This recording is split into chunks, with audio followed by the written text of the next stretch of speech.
கோவை வேலனூர் குப்பை கிடங்கில் 2 நாட்களாக பற்றி எரிந்த தீ கடும் போராட்டத்திற்கு பின் அணைக்கப்பட்டது.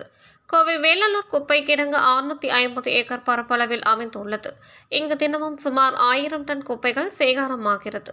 இதில் மக்கும் குப்பைகள், மக்காத குப்பைகள் தரம் பிரிக்கப்பட்டு உரம் தயாரிக்கும் பணி நடந்து வருகிறது. ஆனாலும் டன் கணக்கில் குப்பைகள் தேங்கி கிடக்கிறது. இங்கு வெயில் காலங்களில் குப்பைகளில் அடிக்கடி தீப்பிடித்து எரிகிறது. இந்நிலையில் குப்பை கிடங்கில் தீப்பற்றி எரிந்தது. இதை அறிந்த தீயணைப்பு துறையினர் விரைந்து சென்று தீயை அணைக்க முயன்றனர். ஆனாலும் தீயை அணைக்க முடியவில்லை. தொடர்ந்து புகை வந்து கொண்டே இருந்தது. இதனால் கோவை, திருப்பூர் மாவட்டங்களில் இருந்து 40க்கும் மேற்பட்ட வாகனங்களில் தண்ணீர் கொண்டு வரப்பட்டு தீயணைக்கும் பணி நடந்தது. இதில் பல ஏக்கர் பரப்பளவில் டன் கணக்கில் குப்பைகள் எரிந்து சாம்பலானது.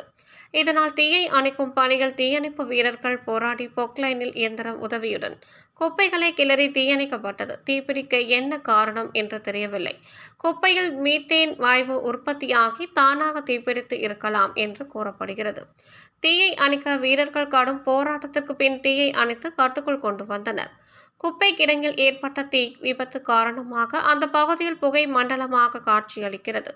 இதனால் சுவாச கோளாறு, மூச்சு திணறல் போன்ற பாதிப்புகளால் அந்த பகுதி மக்கள் அவதிப்பட்டு வருவது குறிப்பிடத்தக்கது.